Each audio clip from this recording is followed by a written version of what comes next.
this series, What Gets in the Way, we're just talking about the different things that keep us along our path in walking with Jesus or towards Jesus, the obstacles in the way. We've talked about pride, we've talked about temptation, we've talked about greed, and today we're going to talk about the devil. Jesus says this, that when anyone hears the message about the kingdom, he's explaining what happens as he talked about the farmer who threw his seed on the path and the birds of the air came and ate up the seed before it could become a plant. He says this is when anyone hears the message about the kingdom and does not understand it. Okay, that's a key for today. Does not understand it. When that happens, the evil one comes and he snatches away what was sown in their hearts. This is the seed sown along the path. In this parable, Jesus is helping us understand that the enemy wants to steal the truth of God from people through a lack of understanding. It's truth versus lies. It exists, really, it's a battle of the mind.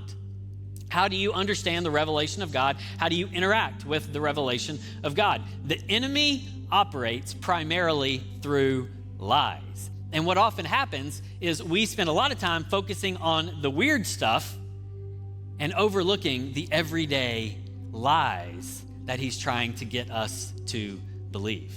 And so here's what I want to do here. I'm going to just mention a few basic things about the devil and how to operate in a world where the devil is at work. And here's what I want you to hear. Just because you're not experiencing something that feels weird and supernatural and spooky and out of control doesn't mean the devil's not at work in your life. A few things about the devil. The first is that the devil is real. All right, let's just start there. The devil is real, okay?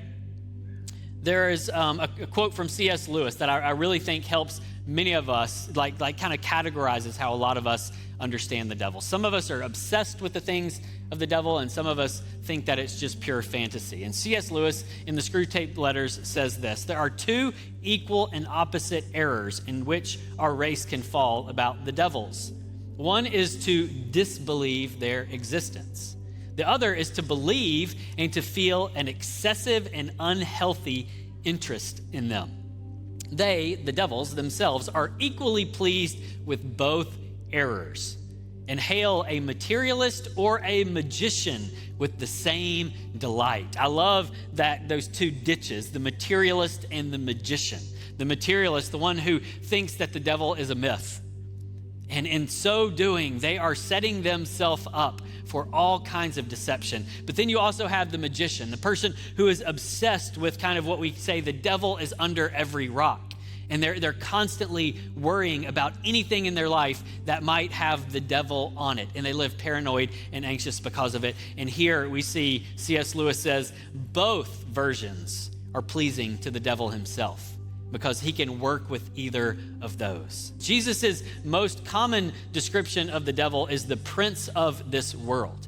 And in so doing, what Jesus is trying to help his followers understand is that the devil is real, and he is the most influential creature on planet Earth, created by God. He was a fallen angel created by God, so he's not equal to God. He's been created by God, and he is the most influential, because he commands a legion of angels we call demons, fallen angels, who are at work in the world trying to carry out his purposes. Here's how he works in our lives, okay? There's a lot of D's here, so hopefully this is easy to remember. The enemy is about deception that leads to division and results in destruction.